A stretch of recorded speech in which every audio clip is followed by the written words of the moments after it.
சில வேளை நான் ரெக்கார்ட் பண்ண மறந்த இனி வரும் பாடங்களில் கொஞ்சம் எனக்கு ஞாபகப்படுத்தி விடுங்க. இப்போ பாருங்கள், ஆக்டிவிட்டி ஆன் நோட் ஏ. சரி, இப்போ அடுத்த ஆக்டிவிட்டி நம்மளோட ரெண்டாவது ஆக்டிவிட்டி வந்து பி. சரிண்ணா, இந்த ஏ வந்து எதுலேயுமே தங்கி இருக்கல, ஆகவே ஏக்கு முந்தி எந்த ஆக்டிவிட்டியுமே இல்லை. ஆனால் பி வந்து என்ன, ஏயில் தங்கி இருக்கு. அது என்ன அர்த்தம்னு சொன்னால், இந்த ஏ ஆக்டிவிட்டியை நம்ம செய்து முடித்தால் மாத்திரம்தான் நம்மளோட இந்த பி ஆக்டிவிட்டியை நம்ம ஸ்டார்ட் பண்ண இயலும், தொடங்க இயலும். சரி, ஆகவே என்ன, நம்ம ஏயிலிருந்து பிக்கு ஒரு எரோ இப்படி போட்டு காட்டுவோம். இது என்னத்தை குறிக்குதுன்னு சொன்னால், ஏ முடிஞ்ச பிறகு தான் பிக்கு போக இயலும் அப்படிங்கிறத குறிக்குது. சரி, ஏ முடிந்த பிறகு தான் நம்ம பிக்கு போக இயலும். அடுத்தது வந்து என்ன, நம்மளோட ஆக்டிவிட்டி சி. இப்போதைக்கு இந்த காலம் அதை நம்ம கணக்கெடுக்க தேவையில்லை, இப்போதைக்கு டயக்ராமை மட்டும் பார்ப்போம். அடுத்த கட்டம் நம்ம காலத்துக்கு போவோம். சரி, இப்போ சி ஆக்டிவிட்டி சியை பார்த்தோம்னு சொன்னால், அதுவும் வந்து என்ன, ஏயில் தான் தங்கி இருக்கு. அதுவும் ஏயில் தான் தங்கி இருக்கு. ஆகவே சி.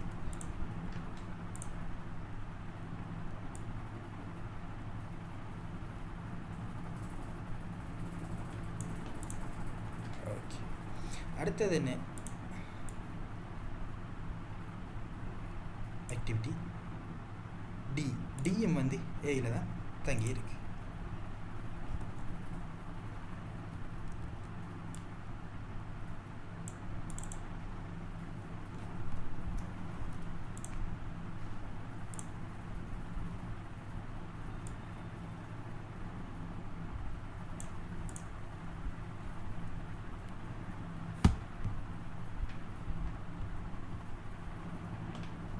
டியும் வந்து ஏயில் தான் தங்கி இருக்கு. ஆகவே நம்ம டியை இங்கே கீறிட்டோம். அடுத்தது வந்து ஆக்டிவிட்டி இ. இ வந்து பி மற்றும் சியில் தங்கி இருக்கு. பி மற்றும் சியில் இ தங்கி இருக்கு. ஆகவே இயை நம்ம இந்த இடத்துல கீறுவோம்.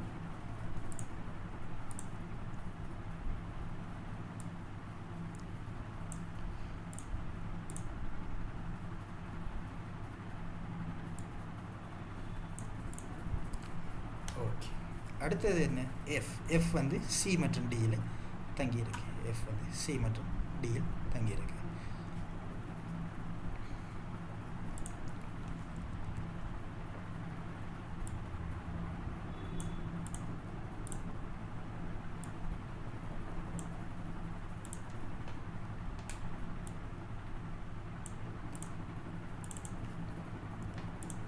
அடுத்தது ஜி. ஜி டி மற்றும் எஃப்பில் தங்கியுள்ளது. ஜி மற்றும் எஃப்பில், சாரி, டி மற்றும் எஃப்பில் ஜி தங்கி இருக்கு.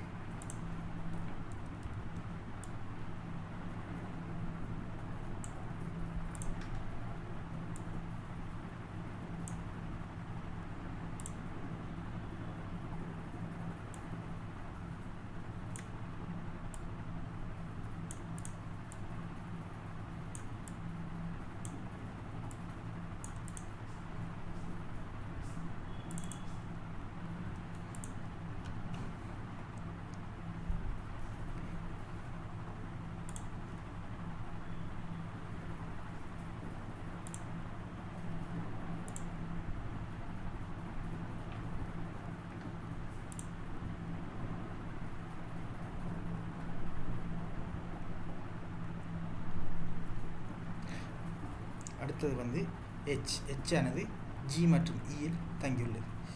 ஹெச் ஆனது ஜி மற்றும் இயில் தங்கியுள்ளது.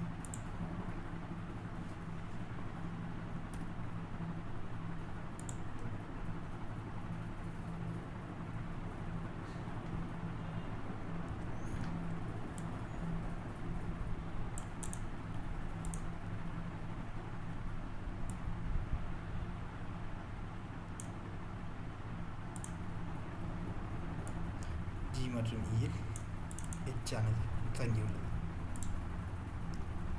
அடுத்தது ஐ ஆனது ஹெச்சில் தங்கியுள்ளது. நமது இறுதி ஆக்டிவிட்டி, இறுதி செயற்பாடு ஐயானது. ஐக்கு பிறகு எந்த செயற்பாடும் இல்லை. அதே நேரம் ஐயில் வந்து எதுவுமே தங்கி இல்லை. ஆகவே அதுதான் இறுதி செயற்பாடு.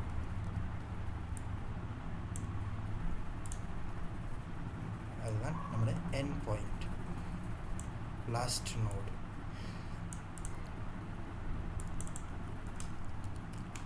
இதுதான் டயக்ராம். இதோட இந்த டயக்ராம் கீறது முடியும். சரி, இப்போ இதுதான் சொல்கிறேன் ஆக்டிவிட்டி ஆன் நோடு அப்படின்ட்டு. ஆக்டிவிட்டி ஆன் நோடு இதே இதை நம்ம ஆக்டிவிட்டி ஆன்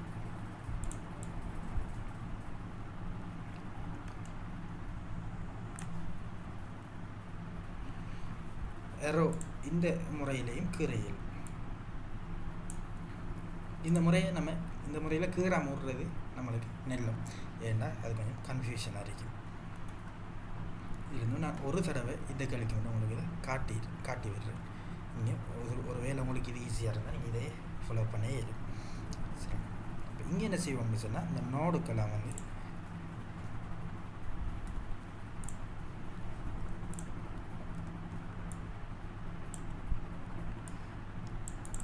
நம்பர்ஸ் கொடுப்போம். நான் 1 கொடுப்பேன். முதலாவது நோடு, அடுத்த நோடு 2 கொடுப்பேன். இது வந்து என்னென்னா இந்த 1ங்கிறது வந்து இந்த 1 சொல்கிறது வந்து ஒரு இந்த ஆக்டிவிட்டி ஏ தான் நம்மளோட முதலாவது ஆக்டிவிட்டி. அப்போ இந்த ஆக்டிவிட்டி ஏ ஆரம்பமாகிற இடம் தான் 1, முடிகிற இடம் 2. ஆகவே இந்த இடத்துல தான் நம்ம என்ன செய்வோம், இந்த எரோவரிக்கு தன் அம்புக்குறியில் வந்து நம்ம ஆக்டிவிட்டி நேம் ஏ குறிப்போம். இதைத்தான் சொல்கிறேன் ஆக்டிவிட்டி ஆன் எரோ. சரி, இப்போ அடுத்தது என்ன, பி வந்து ஏயில் தங்கி இருக்கு. ஆகவே என்ன அர்த்தம், ஏ முடிஞ்சாத்தான் நம்ம பிஏ ஸ்டார்ட் பண்ண இயலும் அப்படிங்கிற அர்த்தம். ஆகவே நம்மளோட பியில் ஆரம்பமாக நம்ம எதை எடுப்போம், ஏட முடிவு எடுப்போம். இந்த 2ங்கிற நோடை வந்து இந்த இந்த முனை, இந்த கணு, அதை வந்து நம்ம என்ன செய்வோம், அப்போ ஏ ஆக்டிவிட்டி ஏயினுடைய செயற்பாடு ஏயினுடைய முடிவை செயற்பாடு பியின் ஆரம்பமாக நம்ம எடுக்க வேண்டிய ஏயில் வந்து பி தங்கி இருக்கிறதால.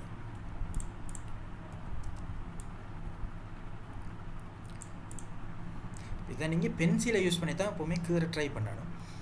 என்ன காரணம்னா அழிச்சழிச்சு கீரை வண்டி வரும். சில நேரம் இடம் சரியாக அமையாது. இந்த இடத்துல பார்த்தீங்கன்னா எஃப் வந்து வளைச்சி அடைக்கப்பட்ட ஒரு பகுதிக்குள்ளே வந்துட்டு இப்போதைக்கு ஓகே, எஃப்பில் எதுவுமே தங்கி இருக்கல. ஆகவே இப்படி வச்சுருந்தா ஓகே. சில நேரம் இன்னொரு ஆக்டிவிட்டி வந்து வெளியில் தங்கி இருக்க வேண்டிய, வெளியில் வந்தது இங்கே எஃப்பில் தங்கி இருக்க வேண்டி வந்தால் நம்ம இப்படி க்ராஸ் பண்ணி கீறக்கூடாது. சரி, இப்படி க்ராஸ் பண்ணி கீறக்கூடாது அம்புக்குறியில் இதில். சரி, அப்போ அதுக்கேற்ற மாதிரி நம்ம அழிச்சழிச்சு கொஞ்சம் கீரை பார்க்கணும். அப்படி இல்லாட்டா இதுக்குள்ளே அட்ஜஸ்ட் பண்ணி அந்த தங்கி இருக்கிற ஆக்டிவிட்டியை போட பார்க்கணும்.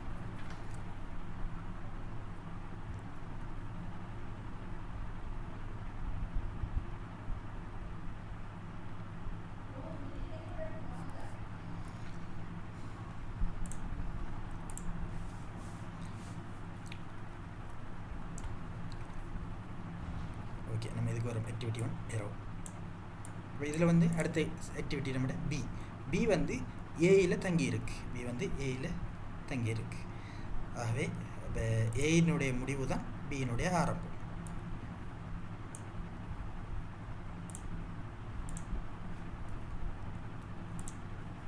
ஓகே, அடுத்தது என்ன, சியும் வந்து என்ன ஏயில் தான் தங்கி இருக்கு.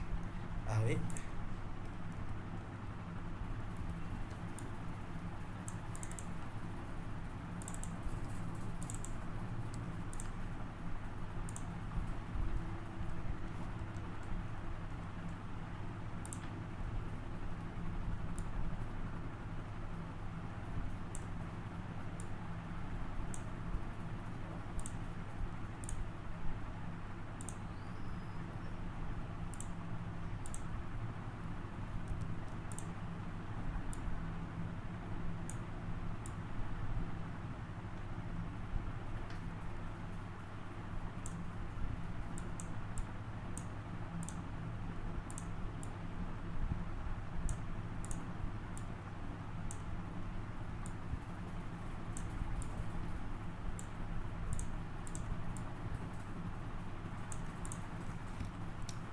அடுத்தது வந்து டி, டியும் வந்து ஏயில் தங்கி இருக்கு.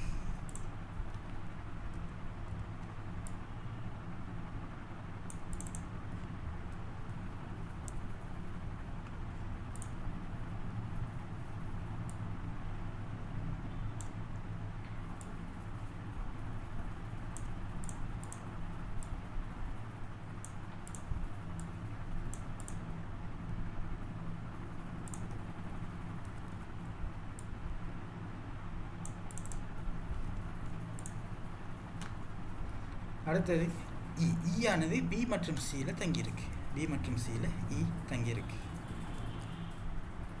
ஆகவே என்ன, இப்போ ஒரு பிரச்சனை வரப்போகுது நம்மளுக்கு. என்ன, பி மற்றும் சி ரெண்டு ஆக்டிவிட்டியில், ரெண்டு செயற்பாடுகளில் இ என்ற செயற்பாடு தங்கி உள்ளது. ஆகவே எந்த முடிவிடத்தை நம்ம எடுக்கிற அப்படிங்கிற ஒரு சிக்கல் ஒன்று வரும். ஏன், ஒரு ஆக்டிவிட்டியோட முடிவிடத்திலிருந்து இன்னொரு ஆக்டிவிட்டியோட ஆரம்பம், தங்கி இருக்கிற ஆக்டிவிட்டியோட ஆரம்பம் அமைய வேண்டும். அந்த வகையில் பியிலையும் தங்கி இருக்கு, சியிலையும் தங்கி இருக்கு ஆக்டிவிட்டி. ஆகவே நம்ம எதில் ஆரம்பிக்கிறேன்னு கேட்டால் நம்மளுக்கு ஒரு குழப்பம் வருது. ஆகவே நம்ம ஃபஸ்ட் என்ன செய்வோம், எது நான் ஒன்றில் ஆரம்பிப்போம். எது பி மற்றும் சியில் இருக்கிறதால நம்ம ஃபஸ்ட்டு பியிலேருந்து ஆரம்பிப்போம். பியிட முடிவிடத்தை ஈனுடைய ஆரம்பமாக நம்ம எடுத்துக்கொள்வோம். ஆகவே என்ன செய்வோம்,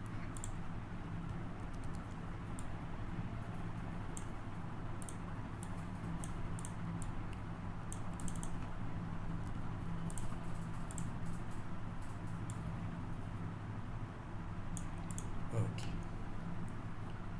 இந்த இடத்துல நம்ம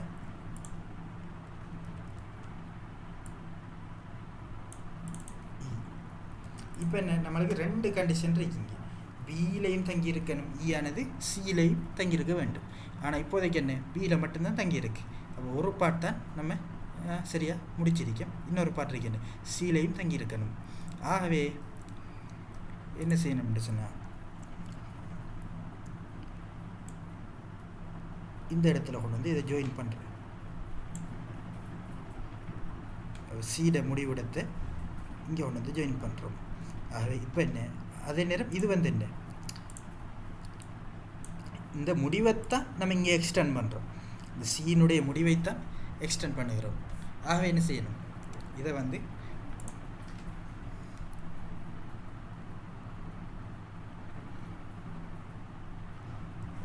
நம்ம என்ன செய்யணும்னு சொன்னால் அம்புக்குறியால் காட்டணும்.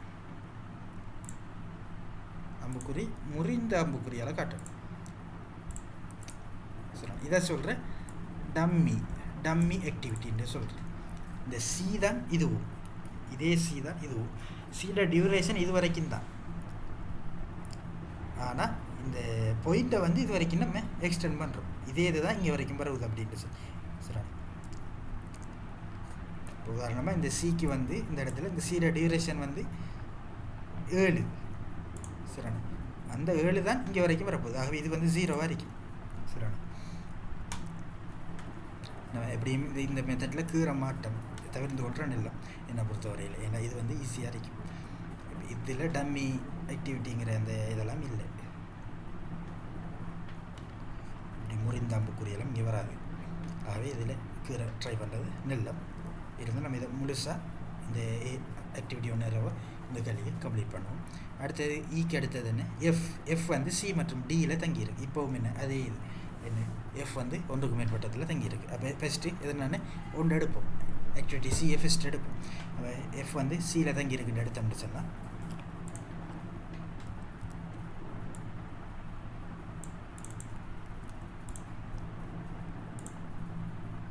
இப்போ சியோட முடிவிடம் தான் எஃப்ட ஆரம்ப இடமாக இருக்க போகுது.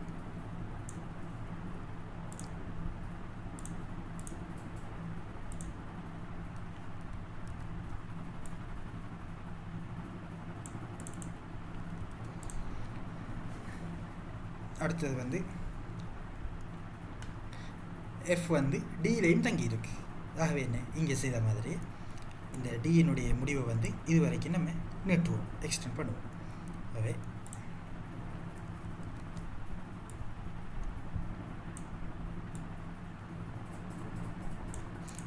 இங்கே தான் இருக்கிற நேரம் இல்லை, நம்ம இதை எஃப்ஐ இங்கேருந்து ஸ்டார்ட் பண்ணி இங்கே வரைக்கும் இந்த 7 இங்கே இப்படின்னு செய்யணும்.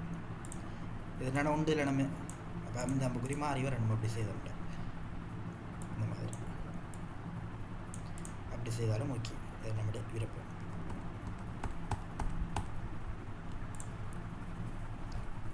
அடுத்தது ஜி. ஜி வந்து டி மற்றும் எஃப்இல் தங்கியுள்ளது. ஜி ஜி வந்து இந்த டி மற்றும் எஃப்இல் தங்கியுள்ளது. ஆகவே இரண்டும் முடியும்.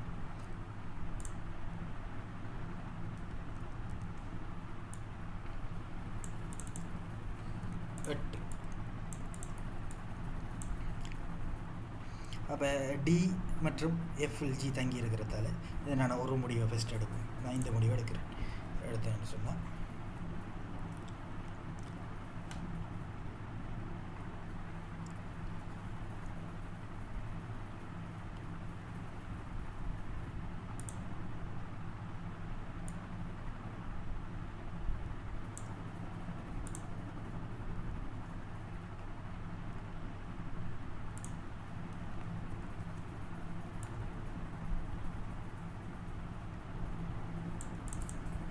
நம்முடைய ஜி அதே நேரம் எஃப்லையும் தங்கி இருக்கு நமக்கு. ஆகவே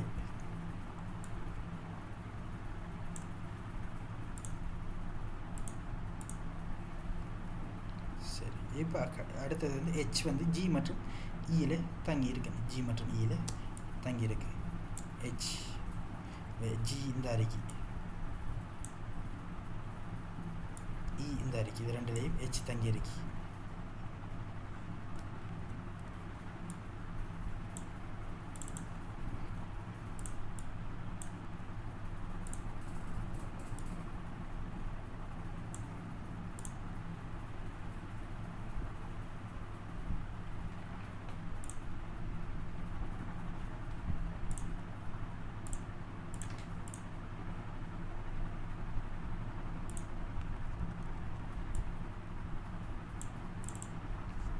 ஹெச் வந்து இதில் தங்கி இருக்கு. அதே நேரம் ஜியிலையும் ஹெச் தங்கி இருக்கணும்.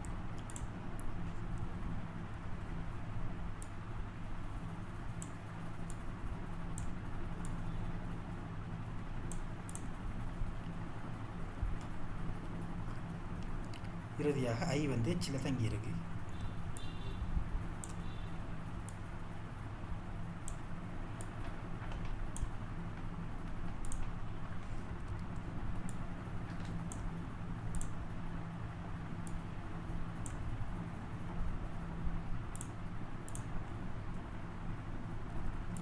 வந்து ஹெச்சில் தங்கி இருக்கு.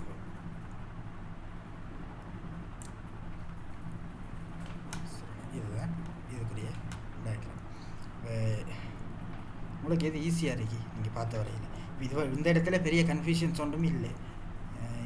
சில இடங்களில் அடுத்து இந்த இந்த ஏஓஏ டயக்ராமில் வந்து முடிஞ்ச வரைக்கும் இந்த டம்மி ஆக்டிவிட்டீஸை குறைக்கணுங்கிற ஒரு ரூல் ஒன்று இருக்கு. எந்த அளவுக்கு குறைக்கணுமோ அந்தளவுக்கு குறைக்கணும். அப்போ அப்படியெல்லாம் சேர்க்க கொஞ்சம் சில கேள்விகளில் கொஞ்சம் டிஃப்ரெண்ட்டாக வரும், நிறைய கன்ஃபியூஷன்ஸ் வர பார்க்கும். சரிங்க, இதில் செய்தாலும் பிரச்சனை இல்லை. அப்போ அந்த கன்ஃபியூஷன்ஸ் எல்லாம் நம்ம பிரேக் பண்ணி சரியான முறையில் செய்யணும். அப்படி இல்லைன்னா நம்ம இந்த முறையில் செய்யலாம் ஈஸியாக.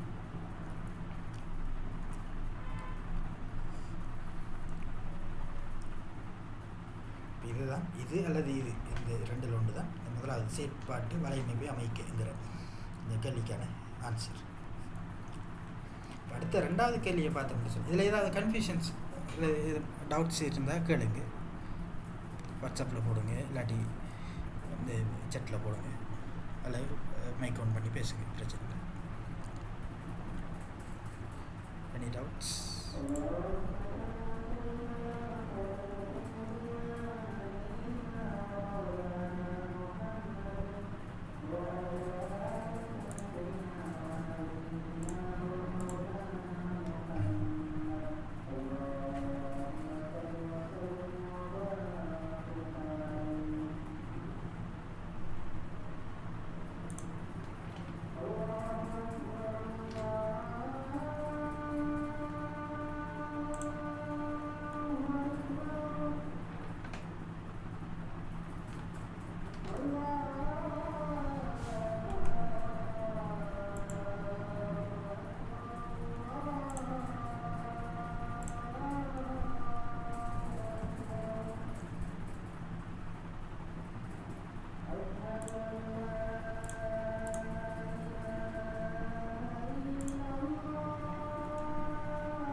ஸ்டிக்கர்ஸில் இந்த கீறத்தில் எதுவும் குழப்பங்கள் எதுவும் கேள்விகள் இருந்தால் கேள்வி அடுத்த பாடம் போய்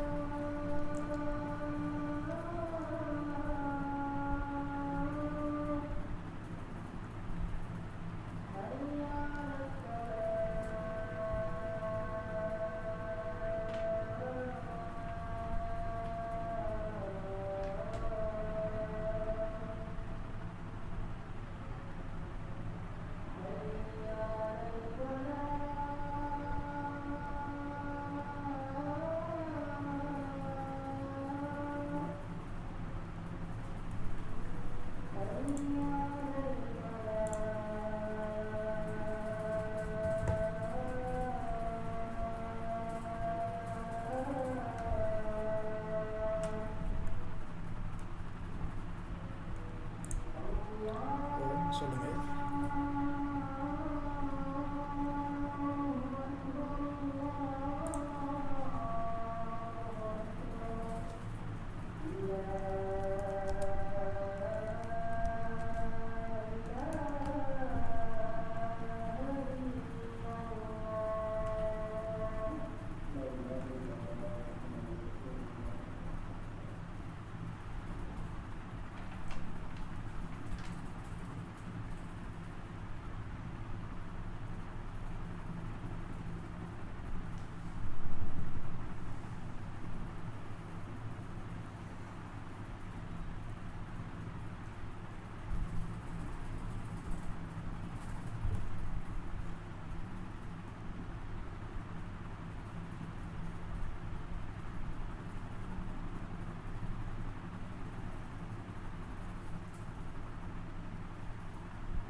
மாறிண்டா எப்படி கேட்குறீங்க? நாளில் இருந்தா அப்படியா?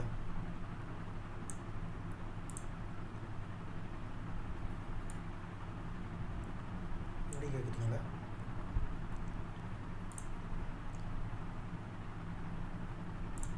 அப்படி இருக்குன்னா மாறி வரும் அம்புக்குறி.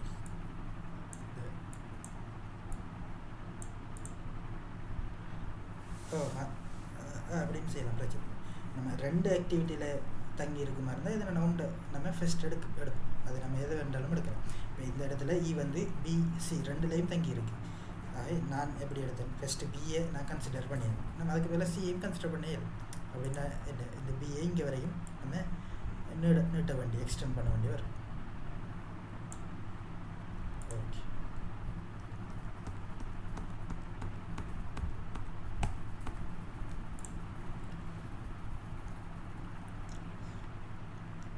அவங்க குறிப்பிட்டு கேட்காத வரைக்கும் இந்த முறையில் செய்யுங்கண்டு நீங்கள் இதை பின்பற்றுங்க. அதுதான் எந்த சஜஷன். குறிப்பிட்டு கேட்டால் மட்டும் இதில் செய்யும். அப்படி கேட்க மாட்டாங்க, அதிகமாக கேட்டால் மட்டும் இதில் செய்யும். அப்போ அடுத்த 2வது கேள்விக்கு போகணும்.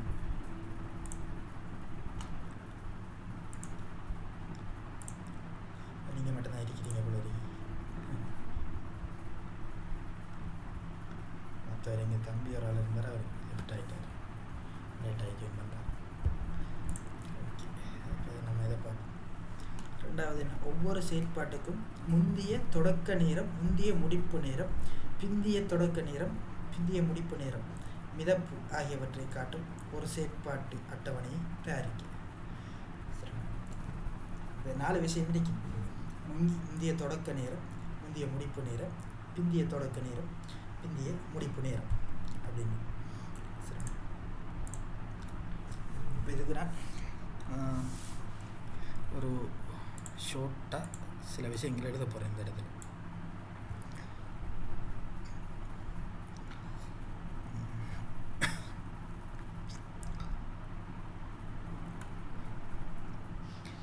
ES, earliest start.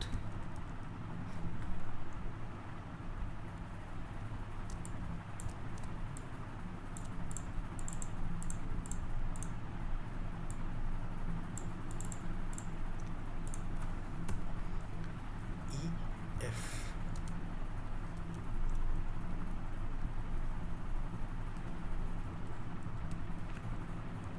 earliest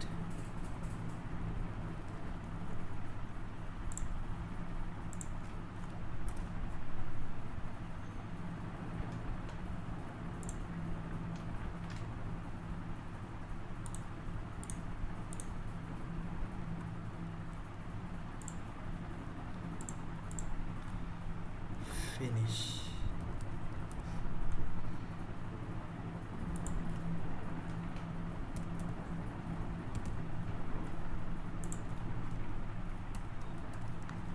LS latest start. LF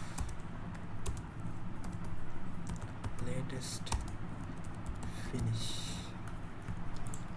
சரி, இது அவ்வளோ முக்கியம். அடுத்தது மிதப்பு. மிதப்புக்கு இங்கிலீஷில் ஃப்ளோட்னு சொல்லுவோம்.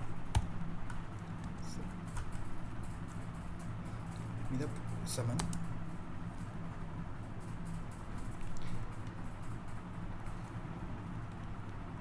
நான் ஆல்ரெடி இங்கிலீஷ் மீடியத்தில் ஒரு சிங்கள பிள்ளைக்கு இந்த விஷயத்தை படிப்பிச்சேன். வேறு கல்வி உண்டு, வேறு பாஸ் பேப்பர் உண்டு. 2020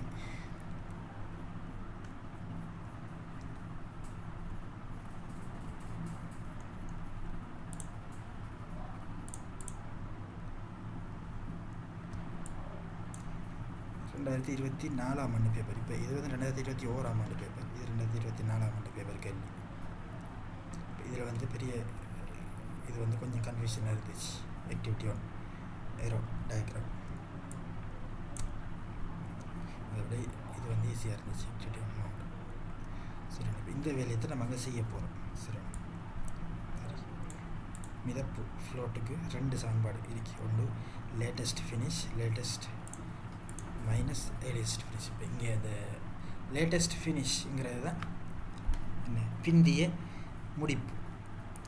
லேட்டஸ்ட் ஸ்டார்ட் எல்எஸ் என்றால் நீங்கள் என்ன செய்யணும்னு சொன்னால் கட்டாயம் எக்ஸாம் பேப்பரில் ஆன்சர் எழுத போது இந்த கேள்விக்கு. இப்போ நான் இங்கே இங்கிலீஷில் போட்டிருக்கேன். நீங்கள் இதுக்கு பதிலாக என்ன தமிழில் ஏர்லியஸ்ட் ஸ்டார்ட்டுக்கு என்ன முந்திய முடிப்பு.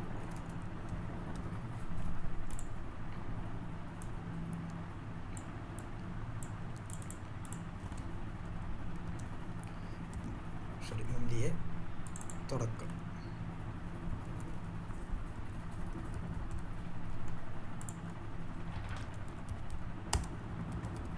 முடிப்பு அப்படின்னு சொல்லி தமிழில் எழுதி கொள்ளணும்.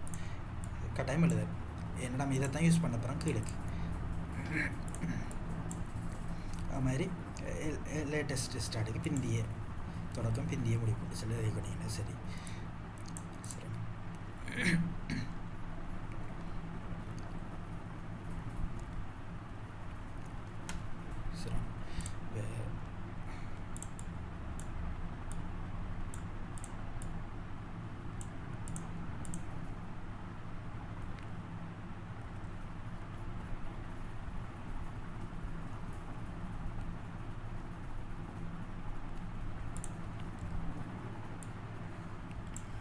டோட்டல் ஃப்ளோட் அதாவது மிதப்பு.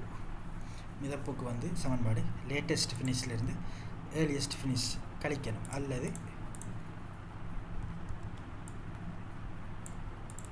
லேட்டஸ்ட் ஸ்டார்ட்லேருந்து ஏர்லியஸ்ட் ஸ்டார்ட், அதாவது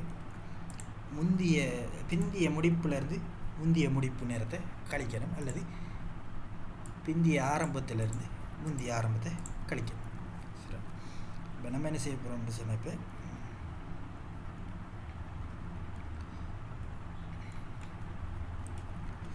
ஒரு டெம்ப்ளேட் ஒன்று வச்சுக்கொள்ளணும். என்ன டெம்ப்ளேட்னு சொன்னால், இப்போ நம்ம இந்த டயக்ராமே வந்து இப்போ இது ஓகே, நம்மளுக்கு இது 2 முறை இருக்குது தானே. இப்போ இதில் இந்த முறையை இப்போதைக்கு நம்ம ஒரு சைட்டில் வைப்போம். நம்ம யூஸ் பண்ண போகிறது இல்லை. நம்ம இப்போ செய்ய போகிறது வந்து பின்னுக்கு இருக்கிற எல்லா பாட்கள்லேயும் வந்து இந்த முறையை அடிப்படையாக வச்சு தான் செய்ய போகிறோம்.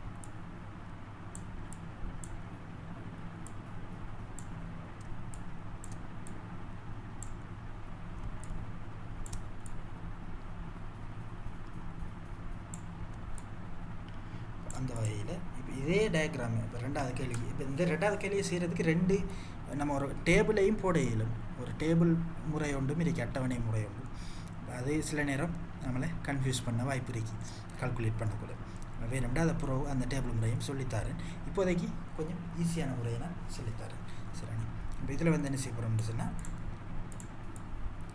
இந்த ஒவ்வொரு நோடையும் நம்ம ஒரு டெம்ப்ளேட் வடிவத்தில் மாற்ற போகிறோம். எப்படின்னு சொன்னால் 3 கொலமாக பிரிக்க போகிறோம்.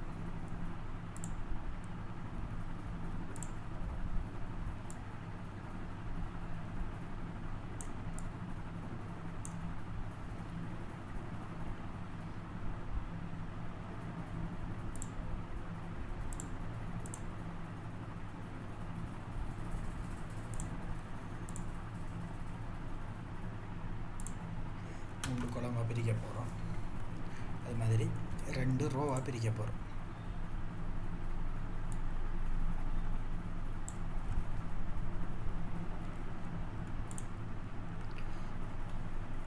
சரி, இந்த அறிகிற இந்த வடிவத்துக்கு எடுக்க போகிறோம். Early start, early finish, late start, late finish.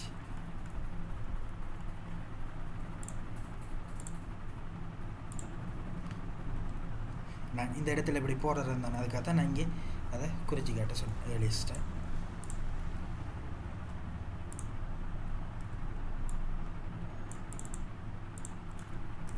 Early finish, earliest start, earliest finish, latest start அல்ல லேட்டஸ்ட் ஸ்டார்ட்,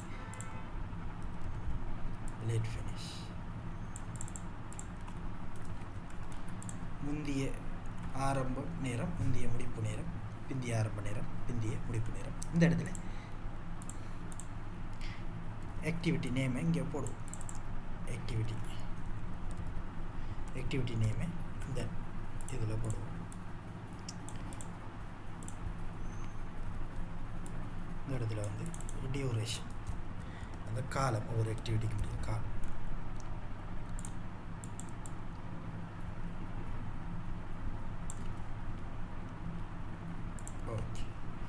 ஒவ்வொரு நோடையும் நம்ம இந்த வடிவத்துக்கு எடுக்க போகிறோம்.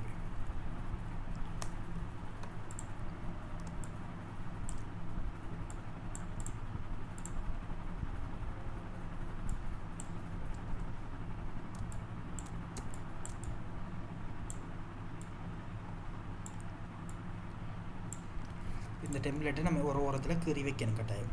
சரி, இது அவ்வளவுமே நம்ம எழுதி கொள்றதுன்னு இல்லை எக்ஸாம் பேப்பரில். ஏன்னா நம்மளோட எடுகோள்கள் தான் இதெல்லாம். சரி, இப்போ என்ன செய்ய போகிறேன், ஆக்டிவிட்டி ஏ இங்கே கொண்டு வரும். இதை அப்படியே பார்த்துக்கிறதா என்ன, இந்த விஷயங்களை ஃபில் பண்ணி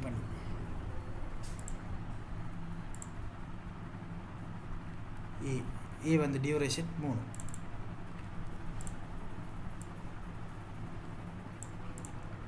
ஏர்லி ஸ்டார்ட் வந்து என்ன, இதுதான் முதலாவது ஆக்டிவிட்டி. இதுக்கு முதல்ல எதுவுமே இல்லை ஏக்கு முதல். ஆகவே இது 0 இருந்து ஆரம்பிப்போம். 0 இந்த 3 கூட்டினா 3.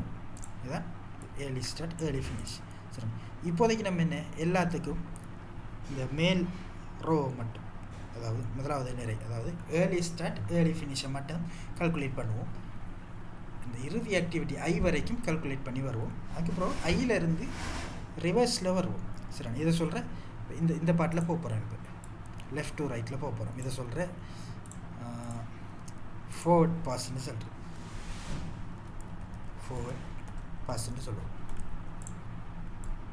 சரி, இப்போதைக்கு ஃபார்வர்ட் பாஸில் போக போகிறோம் நம்ம ஃபஸ்ட்டு. அப்போ ஏ குறிச்சிட்டோம். சரி, இது இப்போதைக்கு எம்டியாக இருக்கட்டும். இப்போதைக்கு இது எம்டியாக இருக்கட்டும்.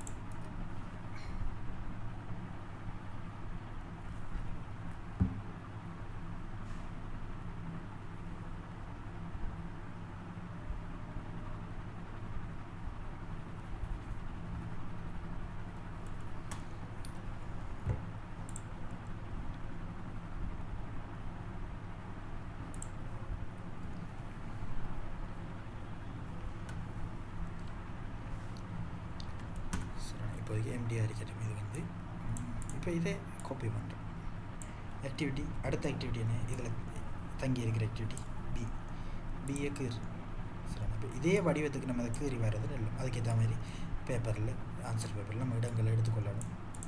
இப்படி தான் அந்த சரியாக வந்து சேரும்.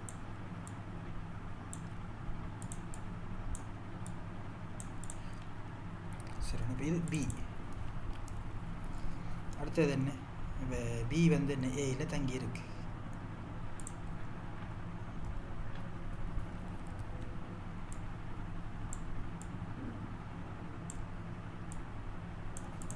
பி வந்து ஏயில் தங்கி இருக்கு. பியோட டியூரேஷன் வந்து 6. ஆகவே அதே நேரம் இங்கே இந்த ஏ முடிஞ்ச இடத்துலான பி ஸ்டார்ட் ஆகுது. ஆகவே இந்த 3 இங்கே வரும். இதோட பிந்திய முடிவு நேரம் வந்து இந்த பியினுடைய முந்திய ஆரம்ப நேரமாக வரும். 3 இங்கே வரும். 3 6 9 அப்படின்னு வரும். இது விளங்கிட்டா? எதுவும் டவுட்?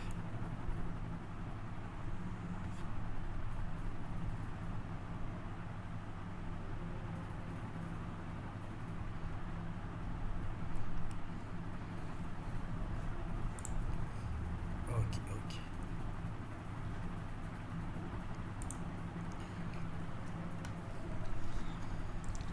அடுத்தது ஆக்டிவிட்டி நம்மளோட ஆக்டிவிட்டி சி. சரி, இது நான் காப்பி பண்ணி சியும் வந்து என்ன ஏயில் தங்கி இருக்கு.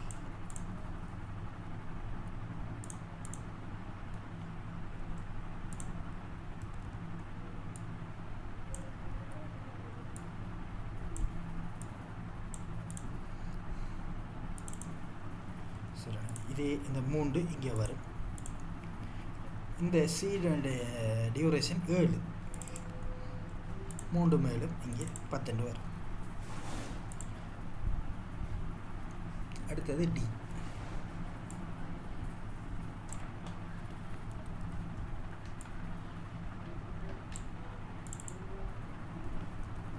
டியினுடைய டியூரேஷன் வந்து 5. இதுவும் ஏயில் தங்கி இருக்கு.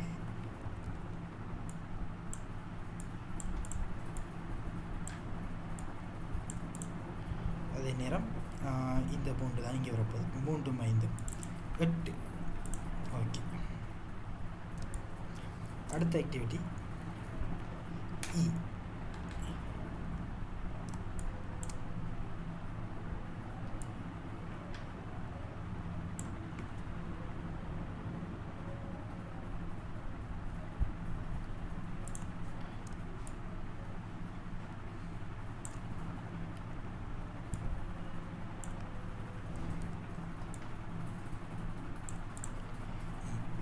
அப்போ இ வந்து பி மற்றும் சி ரெண்டுலேயும் தங்கி இருக்கு.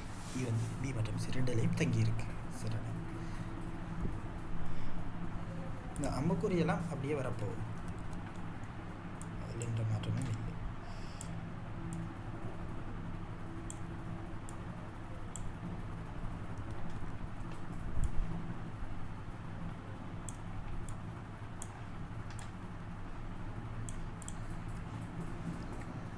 இப்போ ஒரு பிரச்சனை இருக்கீங்க.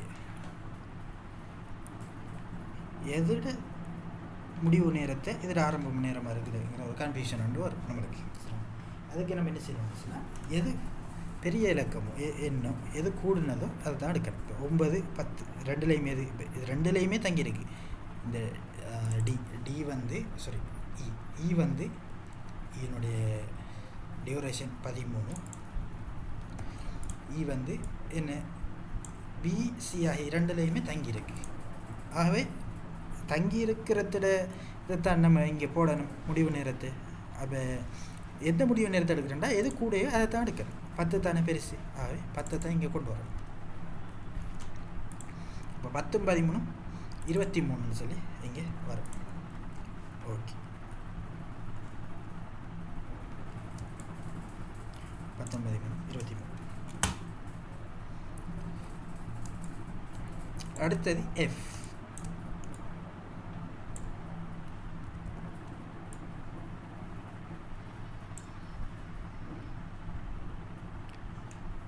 எஃப் வந்து என்ன சி மற்றும் டியில் தங்கி இருக்கு. எஃப் வந்து சி மற்றும் டியில் தங்கி இருக்கு.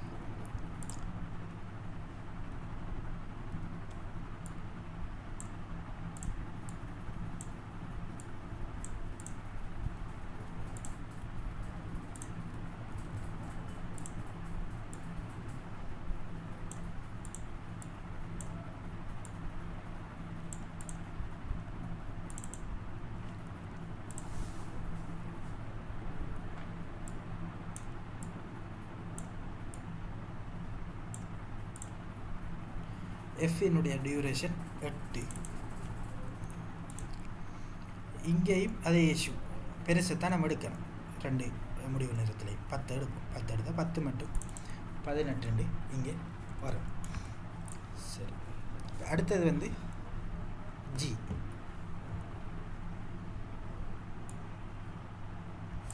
G activity G.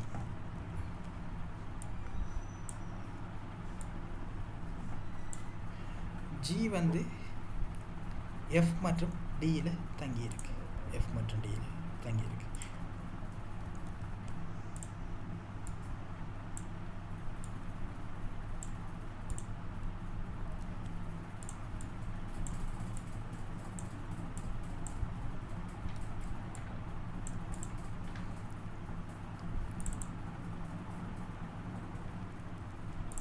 ஜியினுடைய duration 11.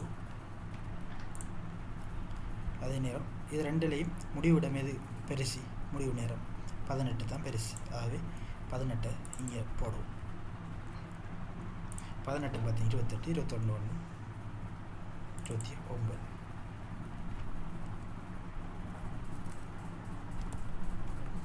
Okay,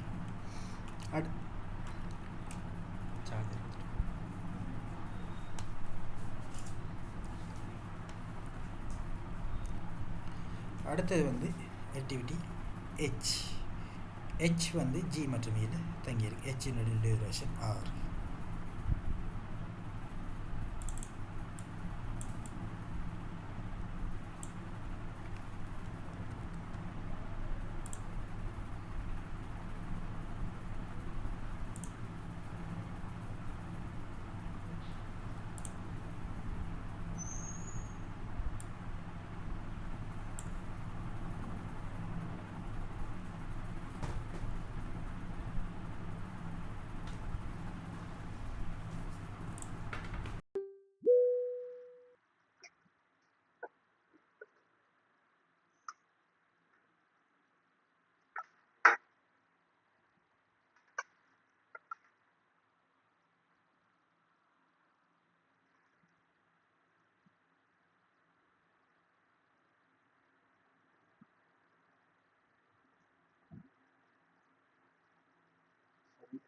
connection first ஆகி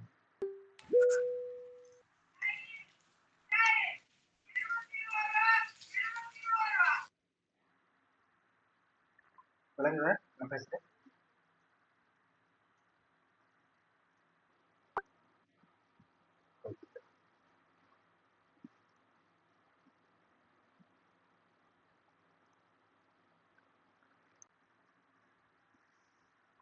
ஆக்டிவிட்டி எஃப் வந்து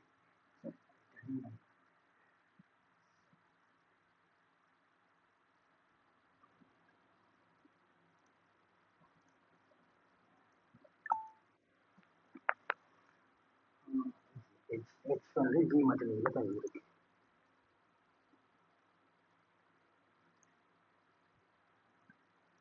பேசுகிற விலங்குகள் எல்லாம் சொல்லல.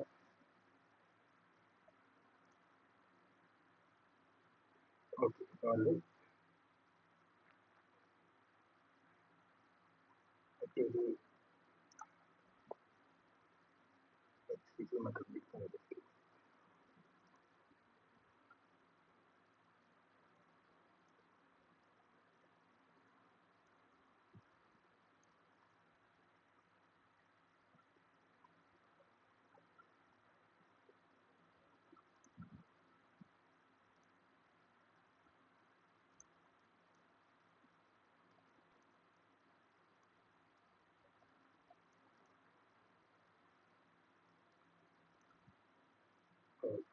இந்த இடத்துல வந்து நம்ம இது பெருசு தான் எடுப்போம்.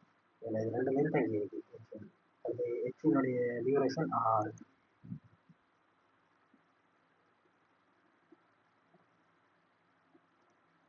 அதாவது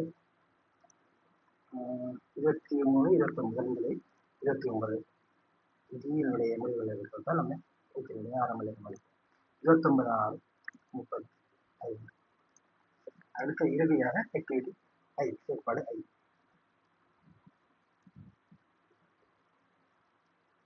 ஐயில் வந்து ஐ வந்து ஹெச்ல தங்கி இருக்கு.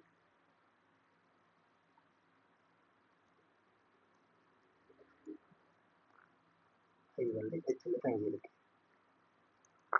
ஐயினுடைய டியூரேஷன் வந்து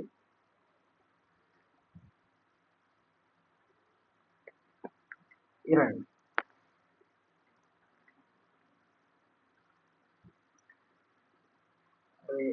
நேரம் இந்த 35. ஹெச்சினுடைய முடிவு நேரம் 35. இங்கே ஆரம்ப நேரமாக வரும் 37 37 முடிவு நேரமாக வரும். இப்போ வந்து நம்ம என்ன செய்யட்டோம், ஃபார்வர்ட் பாஸ் அப்படியே முடிச்சுட்டோம். இடமிருந்து படம் முடிச்சுட்டோம், இறுதி செயற்பாடு வரைக்கும். இப்போ என்னெல்லாம் முடிச்சிட்டோம், ஏர்லி ஸ்டார்ட், அதாவது எல்லா ஆக்டிவிட்டிக்கும் ஆரம்ப தொடக்க நேரம், ஆரம்ப முடிவு நேரத்தை நம்ம கால்குலேட் பண்ணிட்டோம். இப்போ என்ன செய்ய போறோம் சொன்னா, இறுதி முடிவு நேரம், இறுதி தொடக்க நேரத்தை கால்குலேட் பண்ணி கணிச்சு வர போறோம். வளம் இருந்து இடமாக, இதை சொல்ற பேக்வர்ட்.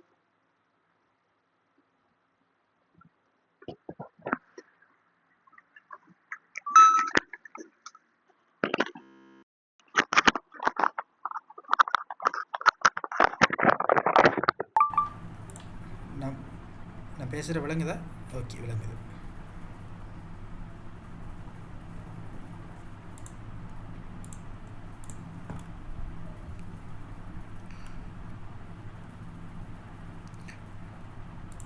ஓகே, இப்போ என்ன முடிவு நேரம், ஒவ்வொரு ஆக்டிவிட்டிக்கும் இறுதி முடிவு நேரம், இறுதி தொடக்க நேரத்தை கால்குலேட் பண்ண போகிறோம். சரிண்ணே. இப்போ அந்த வகையில் இதை பேக்வேர்ட் பாஸ்ன்னு சொல்லுவோம். இதை சொல்லுவோம் பேக்வேர்ட் பாஸ்ன்னு.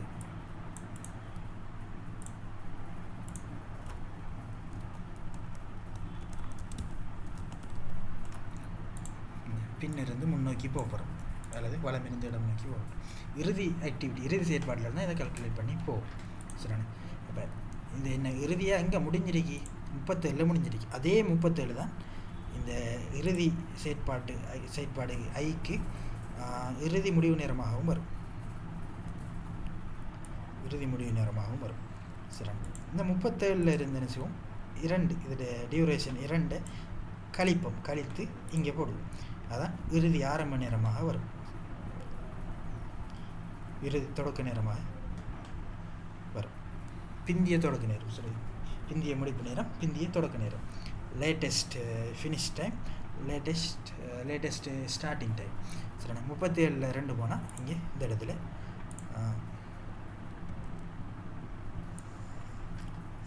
35 வரப்போகுது.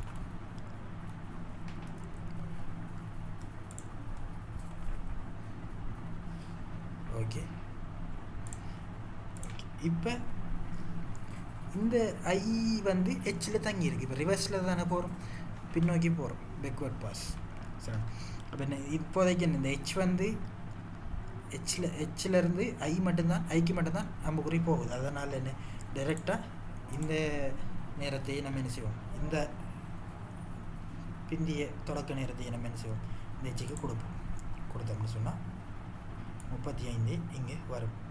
சரி, இப்போ இந்த ஹெச்சினுடைய பிந்திய தொடக்க நேரம் எப்படி கால்குலேட் பண்ணோம், 35 6 கழிச்சா 29 வரும்.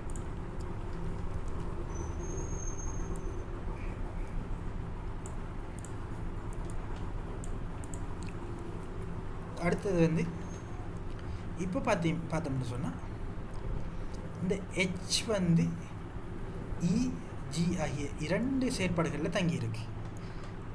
ஆகவே இப்போ நம்ம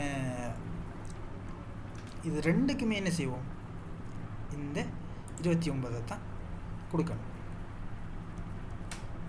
2 செயற்பாடு வந்து இதில் இந்த 2 செயற்பாட்டிலையுமே இ மற்றும் ஜி ஆகிய 2லையுமே இந்த ஹெச் என்ற செயற்பாடு தங்கி இருக்கிறதால அந்த ஹெச்சுக்கு வந்து இது 2ல இருந்துமே பிரான்ச்சஸ் அம்புக்குறிகள் வாரத்தால் இப்போ நம்ம இந்த 2க்கும் 29, இந்த ஹெச்சினுடைய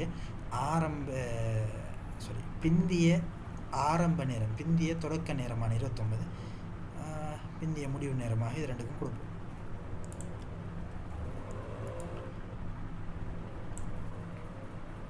ஓகே, இப்போ என்ன செய்வோம்னு சொன்னால் கழிக்கப்போம். 29ல் 13 போனால்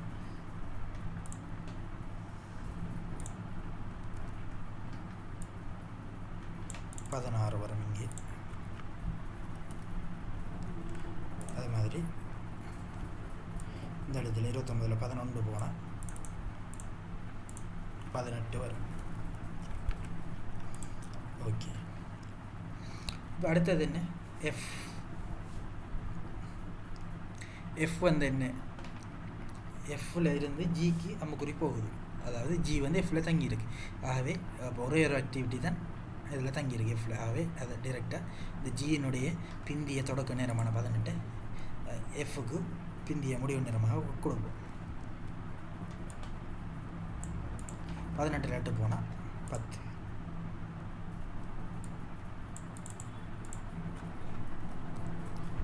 ஓகே, அடுத்தது வந்து இப்போ பார்த்தோம்னு சொன்னால் இதனால் நம்ம எதை சரி நம்ம எடுத்துக்கொள்ளையிலும் இந்த இடத்துல. ஓகே, இதை பாருங்கள். ஆக்டிவிட்டி சி, செயற்பாடு சியை பார்த்தோம்னு சொன்னால்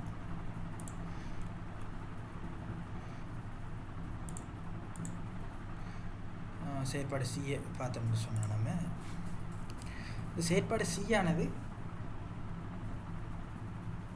இ மற்றும் எஃப் ஆகிய ரெண்டும் இந்த செயற்பாடு சியில் தங்கியிருக்கு. ஆகவே என்ன, சியிலிருந்து இக்கும் அம்புக்குறி போகுது, எஃப்க்கும் அம்புக்குறி போகுது. இப்போ அந்த வகையில் இப்போ நம்ம ஈட பிந்திய தொடக்க நேரத்தை எடுக்கிறையா, இந்த சியினுடைய பிந்திய முடிப்பு நேரமாக, அல்லது எஃப்பினுடைய பிந்திய தொடக்க நேரத்தை எடுக்கிறையா அப்படிங்கிற ஒரு கன்ஃபியூஷன் வரும். இப்போ நம்ம பேக்வர்ட் பாஸில் வரும். ஃபார்வர்ட் பாஸில் என்ன செய்வோம், அந்த அப்படி சாய்ஸ் வரக்குள்ள எது கூடையோ அதை எடுப்போம். பேக்வர்ட் பாஸில் எது குறையவோ அதை தான் எடுக்கணும். சரி, இப்போ இந்த இடத்துல பார்த்தீங்கன்னா இப்போ சியிலேருந்து ஈக்கும் என்ன அம்புக்குறி போகுது, அது மாதிரி சியிலேருந்து எஃப்க்கும் அம்புக்குறி போகுது. இப்போ இதில் வந்து இந்த ஈயினுடைய பிந்திய தொடக்க நேரம் வந்து 16, எஃப்பினுடையது 10. ரெண்டுலேயுமே எது சிறிதுண்டா 10. ஆகவே இந்த 10 தான் இங்கே எடுக்கணும். இதே இது நம்ம ஃபார்வர்ட் பாஸில் கூடுனத்தை எடுத்தோம், இங்கே குறைஞ்சதை எடுப்போம் பேக்வர்ட் பாஸில்.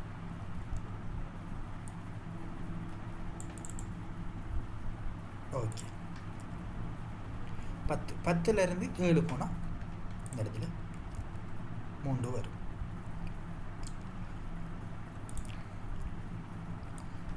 ஓகே, அடுத்தது வந்து மிச்சம் இந்த 3 மிரிக்கு. இதில் வந்து இதை எடுத்தோம்னு சொன்னால் இது வந்து என்ன, டைரெக்டாக இந்த இ மட்டும்தான் இதில் தங்கியிருக்கு. பியில் வந்து இ மட்டும் தங்கியிருக்கு. ஆகவே இந்த ஈயினுடைய இந்த நேரத்தை இந்த இடத்துக்கு கொண்டு வந்தால் ஓகே. 16ல் 6 போனால் இந்த இடத்துல 10 வரும்.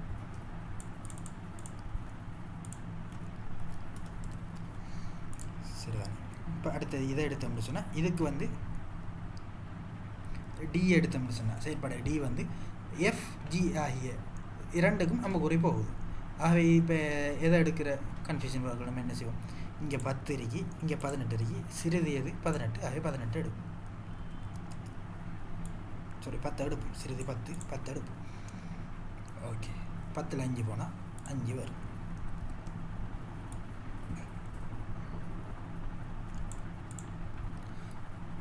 அடுத்தது இப்போ என்ன, இறுதியாக ஆக்டிவிட்டி ஏ, செயற்பாடு ஏ மட்டும் மிச்சம் இருக்கு. இந்த ஏ வந்து ஏயிலிருந்து 3 பிசிடி ஆகிய 3 செயற்பாடுகளுக்கும் அம்புக்குறி செல்கிறது. இப்போ இதில் எது குறைவு உண்டு பார்த்தா இது 10, இது 3, இது 5, 3 தான் சிறிது. ஆகவே 3 எடுப்போம்.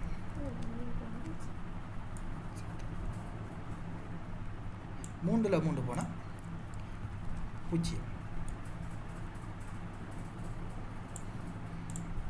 சரிதானே? ஆகவே நம்ம இப்போ பேக்வேர்ட் பாஸையும் முடிச்சிட்டோம், கம்ப்ளீட் பண்ணிட்டோம். சரி, ஃபார்வர்ட் பாஸ் முடிஞ்சு பேக்வேர்ட் பாஸ் நம்மளுக்கு முடிஞ்சு. சரி, இப்போ இந்த 2வது கேள்வியில் மிதப்பை மட்டும் நம்ம காண வேண்டி இருக்கு. சரிண்ணா? இப்போ மிதப்புக்குரியது என்ன, மிதப்புக்குரிய சமன்பாடு வந்து 2 இருக்குது. எது நான் 1 இடமே யூஸ் பண்ணிடுறேன். லேட்டஸ்ட் ஃபினிஷ் சய ஏர்லியஸ்ட் ஃபினிஷ். சரிண்ணே. இப்போ இது ஒவ்வொன்றிலையும் என்ன இதுக்கு இந்த அறிக்கை இதுதான் லேட்டஸ்ட் ஃபினிஷ், இது ஏர்லியஸ்ட் ஃபினிஷ். அப்போ என்ன இந்த 3லேருந்து 3 கழிக்கிறேன், 16லேருந்து 9 கழிக்கிறேன். அல்லது என்ன latest start minus earliest start, 0லேருந்து 0, 10லேருந்து 3 கழிக்கிறேன், 3லேருந்து 3 கழிக்கிறேன். எதை செஞ்சாலும் தான் ஒன்று இதிலேருந்து இதை கழிப்போம் அல்லது இதிலேருந்து இதை கழிப்போம். சரிண்ணா. அதை கழித்து என்ன செய்வோம், இந்த இடத்துல நம்ம மேலுக்கு போட்டுக்கொள்ளும், இப்படி ஒன்றை போட்டு. சரி. இப்போ ஓகே. இப்போ இந்த இடத்துல என்ன மிதப்பு வந்து என்ன 3ல் 3 போனால் 0. சரிண்ணா. இந்த இடத்துல மிதப்பு என்ன 16ல் 9 போனால் 7, சாரி 8, சாரி 7.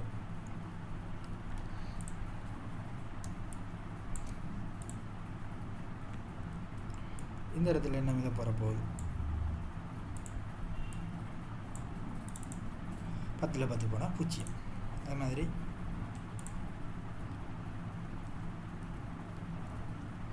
இந்த இடத்துல 29ல் 23 போனால் 6. இந்த இடத்துல 10ல் 8 போனால் 2, 10ல் 8 போனால் 2. இந்த இடத்துல 18ல் 18 போனால் 0. இங்கே 29ல் 29 போனால் 0. அது மாதிரி இங்கே 35ல் 35 போனால் 0. அது மாதிரி இந்த இடத்துல 37ல் 37 போனால் 0. சரி. இப்போ எல்லாத்தையுமே நம்ம என்ன செஞ்சிட்டோம், மிதப்பையும் கண்டுட்டோம். ஆகவே இந்த 2வது கேள்விக்குரிய ஆன்சர் 1வது இந்த டயக்ராம், 2வதுக்கு இதை கீறினா சரி. ஓகே. அடுத்தது என்ன, சேற்றேற்றத்துக்கு கிடைக்கும் மொத்த நேரத்தை காணுக. மொத்த நேரம்ங்கிறது என்ன, இறுதி ஆக்டிவிட்டியோட பிந்திய முடிப்பு நேரம் அல்லது முந்திய முடிப்பு நேரம் ரெண்டுமே சமனாக தான் இருக்குமே. இப்போ இறுதி ஆக்டிவிட்டி சரி எதனால் உண்டு 37ங்கிறது தான் மொத்த நேரம், டோட்டல் டியூரேஷன். இந்த ப்ரொஜெக்டுக்குரிய டோட்டல் டியூரேஷன், டோட்டல்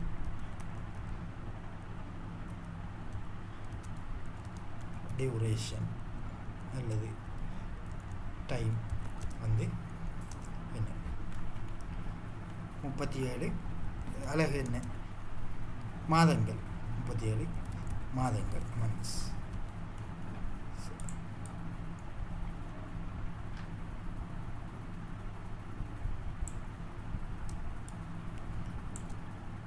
ஓகே.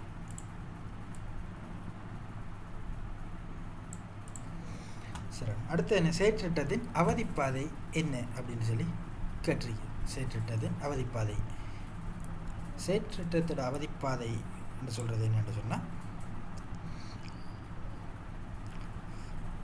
ஆரம்ப ஆக்டிவிட்டி ஏயிலிருந்து இறுதி ஆக்டிவிட்டி ஐ வரைக்கும் நம்ம பயணம் செஞ்சு போகணும்.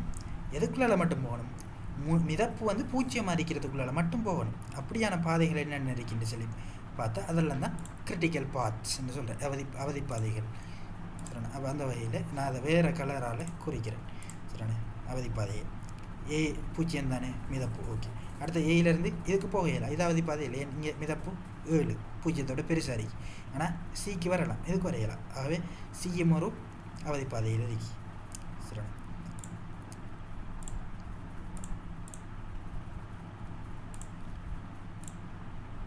அடுத்தது என்ன செய்யலாம், இதிலிருந்து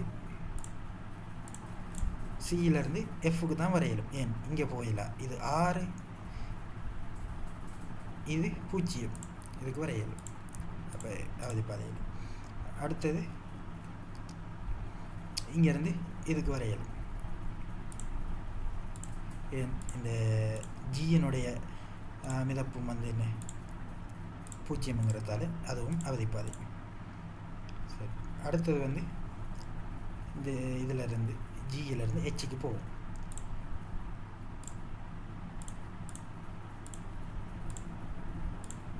சரி. அப்போ ACFGH கடைசியாக ஐ.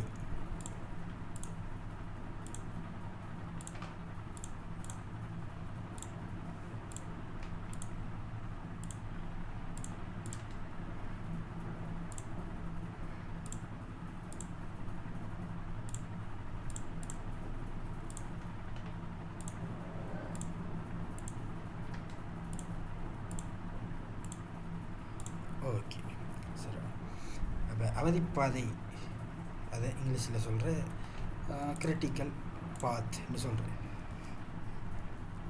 கிரிட்டிக்கல் பாத் அவதிப்பாதை வந்து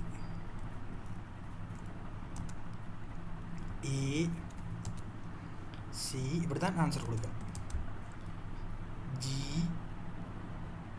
ACF GHI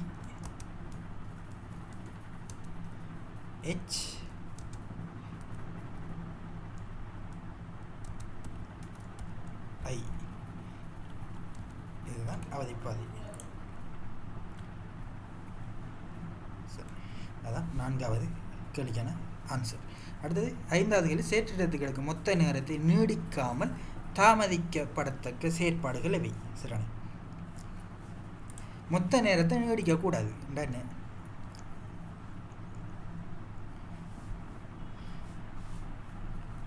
அதாவது நம்முடைய மொத்த டியூரேஷன் 37 தானே, 37 விட கூடக்கூடாது, 37ஆகவே இருக்கணும். அந்த வகையில் எந்தெந்த செயற்பாடுகளை நம்ம தாமதிக்க இயலும் அப்படின்னு கேட்டால், எதுக்கெல்லாம் மிதப்பு பூஜ்ஜியத்தை விட கூட இருக்கோ அதெல்லாம் தாமதிக்க இயலும். இந்த அவதிப்பாதையில் இருக்கிற அல்லது மிதப்பு பூஜ்ஜியமாக இருக்கிற செயற்பாடுகளை தாமதிக்க இயலாது. ஏன்?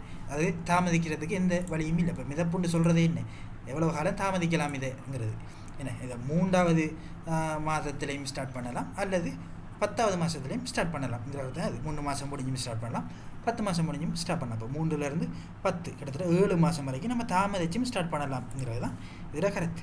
ஆகவே என்ன, இந்த ACFGHI இந்த அவதிப்பாதையில் இருக்கிற செயற்பாடுகளை சொல்கிற அவதி செயற்பாடுகள்.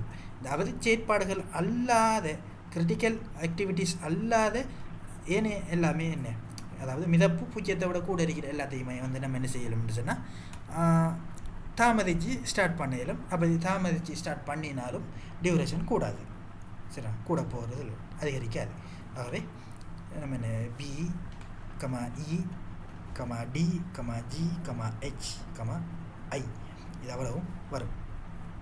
சரியான இந்த 4வது கேள்விக்கு, 5வது கேள்விக்கு. அடுத்தது, செயற்றிட்டத்தை முடிக்கும் காலத்தை பின்வரும் ஒவ்வொன்றும் எங்கனும் பாதிக்கும்.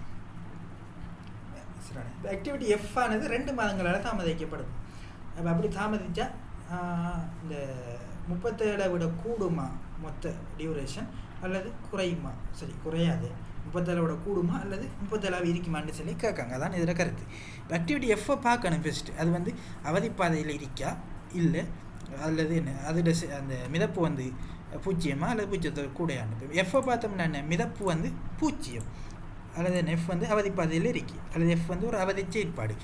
ஆகவே அதை அதிகரிக்க இயலாது. அதிகரிக்க இயலாண்டில்லை, அதிகரிக்கலாம். அதிகரித்தா என்ன செய்யும், இந்த டோட்டல் டியூரேஷன் கூடும். ஏன், எக்ஸ்ட்ராவாக இதை தாமதிக்கிறதுக்கு எந்த மிதப்புமே இல்லை, ஃப்ளோட்டுமே இல்லை. சரி, பூஜ்ஜியமாக தான் இருக்கு. ஆகவே இதை நம்ம 2 வீக்ஸால் அதிகரித்தோம்னு சொன்னால் என்ன நடக்கும், 2 வீக்ஸ் பிந்தினோம்னு சொன்னால் 12வது வீக் ஸ்டார்ட் பண்ணினோம்னு சொன்னால் என்ன நடக்கும், இங்கே 12,000, இங்கே 20,000, இங்கே 29, 31 இங்கே 37 மாறும், 37, 39 மாறிடும். இப்போ இந்த எஃப்பை நம்ம எக்ஸ்ட்ராவாக 2 வீக் டிலே பண்ணினோம்னு சொன்னால் இந்த டோட்டல் டியூரேஷன் 2 வீக் டிலே ஆகும். ஆகவே 39 மாறும். அதான் இதுக்கு ஆன்சர். அடுத்தது என்ன, செயற்பாடு ஆனது 1 மாதத்தினால் தாமதம் அடையுது.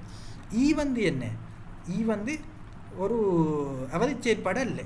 அதே நேரம் அவதி செயற்பாடு மட்டும் பார்த்து போதாது, அதிகரிக்கிற அல்லது தாமதிக்கிற அந்த மாதம் வந்து ஃப்ளோட்டை விட அந்தந்த ஆக்டிவிட்டிக்குரிய அந்த ஃப்ளோட்டை விட கூடையா குறையான்னு பார்த்துக்கணும். இங்கே 1 மாதத்தால் தான் தாமதம் அடைகிறாங்க. ஆனால் நம்மளுக்கு என்ன 6 மாதம் வரைக்கும் நம்ம டிலே பண்ண இயலும் இந்த செயற்பாடு ஆகவே என்ன, தாராளமாக நம்ம இதை டிலே பண்ண இயலும். இது இந்த டியூரேஷனை வந்து எந்த பாதிப்பும் செலுத்தாத டியூரேஷன் 37ஆகவே இருக்கும். சரி, அதான் இதுக்குரிய ஆன்சர். அவ்வளோதான் இந்த கேள்விக்குரிய ஆன்சர். சரிண்ணா, இப்படி தான் இந்த கேள்வியை செய்கிறது. எல்லா கேள்விகளுமே எல்லா வருஷமும் இதே பேட்டர்னில் இதே விஷயங்கள் தான் திரும்ப கற்றிருப்பாங்க, இதே ஒழுங்கில் தான் கற்றிருப்பாங்க. சரிண்ணா,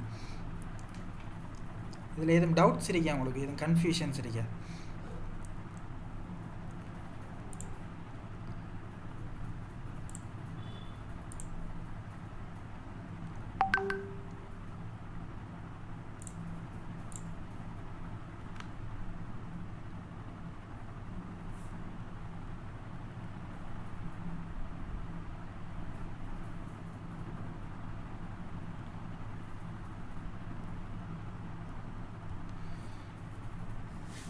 லாஸ்ட் கொஷின்ஸுக்கு சும்மா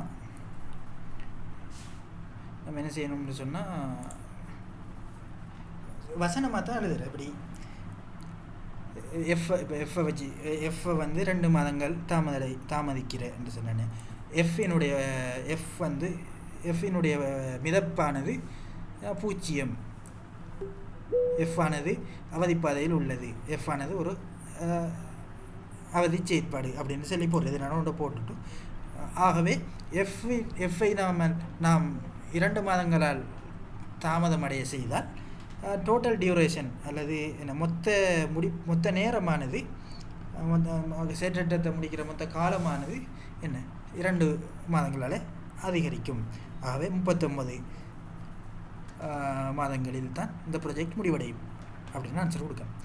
அடுத்தது என்ன, நம்மளோட மொழி நடையில் சரியான அந்த வேல்யூஸை கொடுத்து எழுதுனா சரி. அடுத்தது என்ன, பி வந்து என்ன, செயற்பாடு ஈ ஆனது 1 மாதத்தினால் தாமதம் அடைஞ்சா என்ன நடக்கும்னு சொன்னால் நம்ம என்ன ஈ ஆனது ஈயினுடைய மிதப்பு 6 ஆகும். ஆகவே 6 மாதங்கள் வரை நாம் ஈ தாமதிக்கலாம். அது வந்து டோட்டல் டியூரேஷனை எந்த அதிகரிப்பையும் செய்யாது, முடிக்கும் காலத்தில் எந்த அதிகரிப்பையும் செய்யாது. ஆகவே நாம் இங்கு 1 மாதம் தான் தாமதிக்கிறோம். ஆகவே என்ன தாராளமாக நம்ம தாமதிக்கையில் 37ஆகவே இந்த டோட்டல் டியூரேஷன் ஆனது பேணப்படும் அப்படின்னு எழுதுனா சரி. ஓகேயா? ஓகே, அப்போ நம்ம இதோட முடிச்சுக்கொள்வோம். கிட்டத்தட்ட நம்ம என்ன ஒரு யூனிட்டே முடிச்சிட்டோம். சரிண்ணா, ஒரு கிளாஸில் ஒரு யூனிட்டை முடிச்சிட்டோம். இப்போ இதுக்கு நம்ம நோட்ஸ் எல்லாம் எழுதி ஸ்டெப் பை ஸ்டெப்பாக படிக்க வேண்டிய அவசியமே இல்லை இந்த மெட்ஸ் பாடத்தை பொறுத்தவரையில். சில யூனிட்டுகளுக்கு சில நோட்ஸுகள் சின்ன பாட்டுகள் எழுத தான் வேணும். அது புறம் பார்ப்போம். இப்படியான யூனிட்டுக்கெல்லாம் நம்ம என்ன செய்யலாம், மினக்கட்டுட்டு இருக்கக்கூடாது. சரி, நமக்கு கேள்விக்கு ஆன்சர் எழுத தெரிஞ்சு நம்ம கேள்வி பாஸ் பண்ண ஓகே தானே, சரி எக்ஸாம் பாஸ் பண்ண ஓகே தானே. அப்போ அதுக்காக நம்ம என்ன செய்வோம், இப்படி படித்தா நல்லா. இந்த மெத்தட் ஓகேயா இல்லை நோட்ஸ் எல்லாம் தந்து ஸ்டெப் பை ஸ்டெப்பாக அப்படி செய்யணுமா, எப்படி உங்களுக்கு? ஓகேதான். இதுல இருக்க 50 கொஸ்டின் தானே ஒவ்வொரு வருஷமும் வரும், இல்லாட்டி வித்தியாசமா வேற ஏதாவது? இல்லை, இது அவ்வளவு தான் வரும். இது வந்து நியூ சிலபஸ் 2019 அறிமுகப்படுத்தினது. எங்களோட சீனியர் பேச்சுக்கு தான் ஃபஸ்ட்டாக இந்த நியூ சிலபஸ் அறிமுகமானது. அதில் தான் இந்த இது இருக்குது. இது வரைக்கும் நான் எல்லா பாஸ் பேப்பரும் பார்த்தேன். கிடைச்ச எல்லாத்துலேயுமே இதே தான் கேட்பேன். அது இங்கே மட்டும் இல்லை, யூனிவர்சிட்டியிலையும் இந்த கேள்வியை பொறுத்தவரை இவ்வளோ தான் கேட்கலும். எக்ஸ்ட்ராவாக கொஞ்சம் அடிஷனல் விஷயங்கள் இருக்குது, அது சிலபஸில் இல்லை. ஆகவே கேட்குறதுக்கு வாய்ப்பே இல்லை. நம்மளோட ஏஎல் சிலபஸில் அது இல்லை. அதை கேட்கவே மாட்டேன். பயப்படாமல் நீங்கள் இதை தாண்டி வர போகிறது இல்லை நம்மளுக்கு. ஓகே, இப்போ நீங்கள் என்ன செய்யுங்கன்னு சொன்னால் மற்ற பாஸ் பேப்பரை பாருங்கள், பார்த்து இதை ஒரு 2-3 பாஸ் பேப்பருக்கு செஞ்சு பாருங்கள், ப்ராக்டிஸ் ஆகும். இப்போ இது நான் தானே ஃபுல்லாக செஞ்சு காட்டினேன். ப்ராக்டிஸ் பண்ணிவிட்டு அதில் ஏதும் டவுட் வந்தால் அடுத்த கிளாஸில் நீங்கள் அதை இன்ஃபார்ம் பண்ணிங்கன்னா, நான் இந்த அடுத்த கிளாஸ் வாரத்துக்கு முதலே போட்டு விட்டிங்கன்னா இப்போ நான் அதை கொஞ்சம் திரும்ப உங்களோட டவுட்ஸை கிளியர் பண்ணிவிட்டு அடுத்த பாட்டுக்கு போகையில் மாதிரி இருக்கும். இப்போ அப்படி டவுட்ஸ் எதுவும் இல்லைன்னா நம்ம டேரெக்டாக அடுத்த யூனிட்டுக்கு போனால் சரி. அடுத்த யூனிட் என்ன படிக்கணுமா? அடுத்தது வந்து இன்னொரு ஈஸியான பாட்டம் இருக்கு. அது வந்து லீனியர் ப்ரோக்ராமிங், அதாவது ஏகபரிமாண திட்டமிடல் சொல்லி ஒன்று இருக்கு. அதை பார்த்தோம்னா சரி. ஓகே, அப்போ முடிச்சுக்கொள்ளும் இது. சரி.